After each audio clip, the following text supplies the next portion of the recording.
Salut, eu sunt Raul și avem aici un invitat, eu aș zice și prieten, că ne cunoaștem de ceva vreme, Ciprian Zirbo, care este fondatorul și monitor de ski la Apuseni Ski Team. Și am câteva întrebări pentru el, pentru că voi ne-ați spus că aveți nevoie de mai multe informații. Noi am decis ca să întrebăm profesioniști. Bun, și atunci vine întrebarea mea pentru Ciprian. Spune-ne, te rog, de ce recomanzi orele de schi la început pentru copii și pentru începători? Mulțumesc în primul rând pentru invitație. Este întotdeauna o plăcere să vin aici la Rasport, în magazinul ăsta frumos și mare, unde găsești Mirce, de la schiuri la orice echipament sportiv. Este unul dintre magazinele mele preferate din Cluj-Napoca. Mulțumesc încă o dată pentru invitație.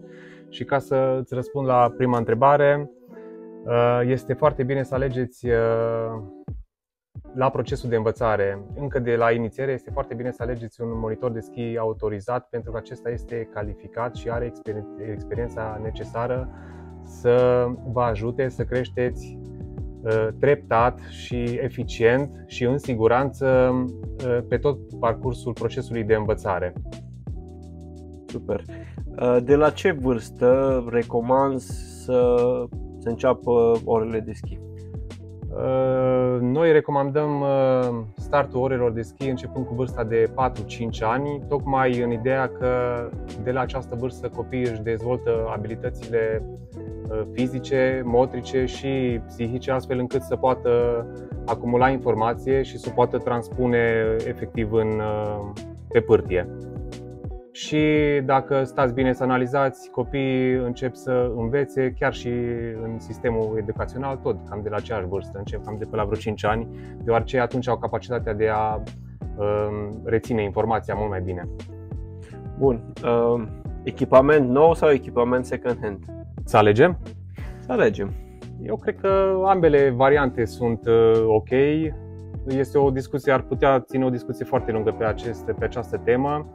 Sincer, aș tinde de mai mult spre echipamentul nou, pentru că acesta oferă siguranță din toate punctele de vedere, însă este și o piață a echipamentului vechi și dacă decideți să vă luați echipamente second hand, atunci v-aș recomanda să o faceți de la un magazin specializat în vinderea acestor echipamente. Și vă și spun de ce. Aici veți avea siguranța că echipamentul totuși a fost verificat de către un specialist, că are serviciul făcut, ceară, ascuțire cant și pe lângă asta veți avea o garanție că îl puteți returna oricând înapoi, în cazul în care este defect sau în cazul în care se întâmplă altceva, Doamne ferește. Sper să nu. Super. De ce recomanzi schiatul ca și sport? Ca și sport, să știți că comunitatea asta a schiorilor este una deosebită și acest sport, deși este practicat în mai mare parte doar iarna, să știți că unește foarte mult comunitatea schiorilor, este foarte unită. Poți practica acest sport individual, cu familia, cu prietenii, în cadrul unui club, tot timpul găsești provocări noi.